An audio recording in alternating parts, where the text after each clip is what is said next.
Hello, welcome back, or welcome if you're here for the first time.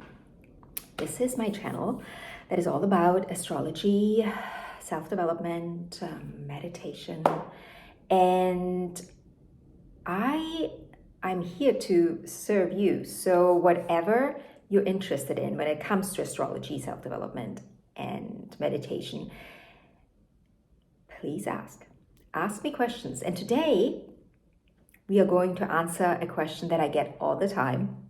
And that question is, I want to know more about my relationship. Which chart shall I use? Shall I use Synastry? Shall I use the Davidson chart? Shall I use the composite chart? Which chart works best? I'm here to tell you. Well, let's start. So when we look at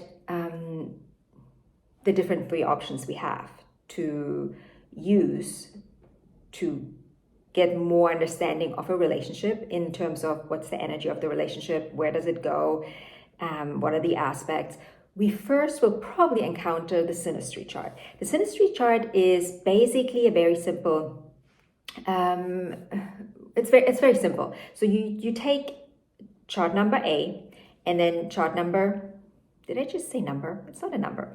Chart A and chart B, and then you put them on top of each other, and then you'll get to see what aspects they make with each other, right? So there may be one person maybe has a sun in 15 degree of Aquarius and someone else has the moon there, and so we have a conjunction between the sun and the moon of these two people, and then we can see, oh, this is what it means. So this chart will give us a really good understanding of how these people are going to interact with each other and how they're going to behave with each other. And it's like it really is based on each person's characteristics, right? Each person's emotions, self-expression, and how that works and interacts with the other person. Then we have two other charts, and these are really the two charts I want to talk about in this video. And the first one would be the composite chart. I've been working with composite charts for like 20 years, and they do work. But I do have a but here, and that is very personal, right? It's a very personal, how should I say? I discovered that over the years when I looked at relationship charts, including my own relationship chart with other people, that the composite chart can give you a basic understanding. And when I say basic, I mean very basic. It's a very basic understanding of that relationship because it is a chart that takes chart A and chart B, and it looks at the midpoints of each planet in each chart. So let's say person A has the sun in Leo and person B has the sun in Libra. Then the midpoint, let's say it's 15 degree, and let's make it easy, 15 degree on the other side. The midpoint would be 15 degree of Virgo. So that relationship chart would have the sun in Virgo. So the light of the relationship is in Virgo. And you can do that with every other planet, obviously, with the moon, whatever planet you want to use in your relationship chart. And then you get, you always get the midpoint. I personally feel a little limited with this chart. It feels very limited. In the beginning, I was surprised how well it worked, but the more I used it, the more I saw the limitations of this system. Let's call it a system, yeah. So then about 10 years ago, I started getting deeper into the Davidson chart. And the Davidson chart is also a chart of the relationship. It's a standalone chart, but it is not it's not using the midpoints between planets, just randomly using them. There's actually a birth date for this relationship, and that birth date is calculated by using chart A's birthday and chart B's birthday, and then finding the midpoint of these dates, and then we get the chart of that actual date. So what I really like about this chart is that it gives you a more intimate look.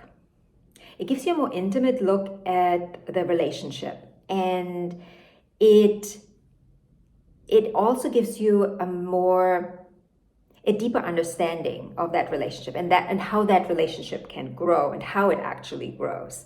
Because this chart includes retrograde planets, obviously, because it has an actual birth date. What in the composite chart, we don't have that. We do not have retrograde planets in the composite chart.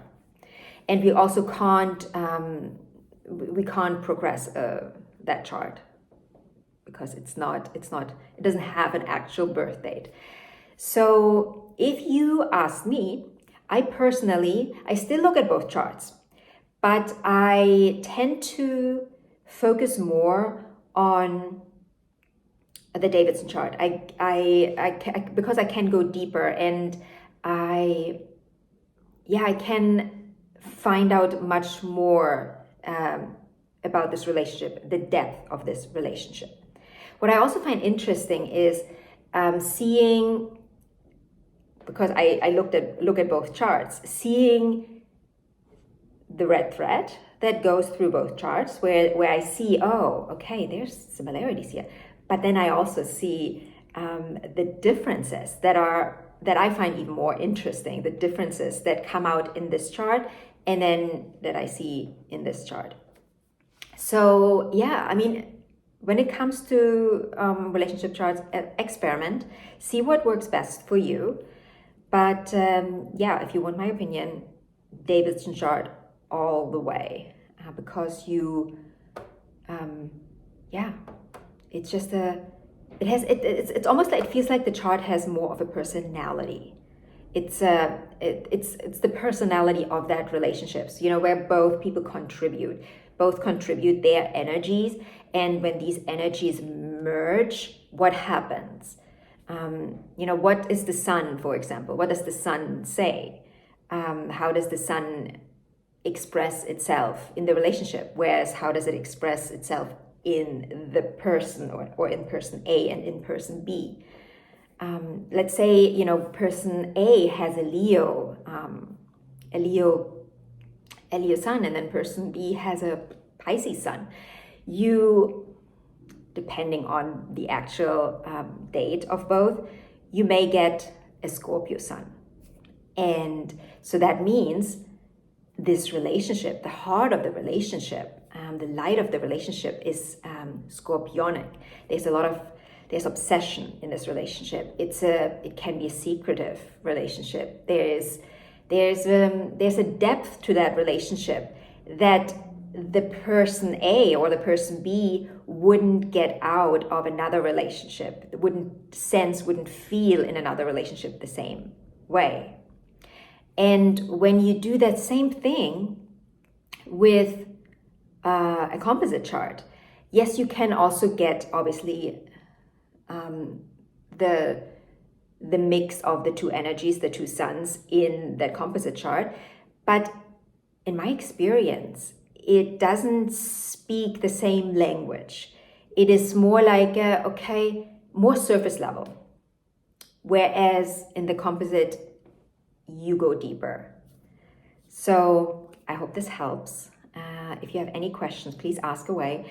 If you want, I can do another video where I just talk about the ascendants of, the ascendant of a composite chart for each sign. Let's say, Aries, Taurus, Gemini. What that means, what that relationship will will feel like when it has that ascendant or when it has that sun. We can do that if you are interested. Let me know in the comment section below, and I will see you hopefully very soon.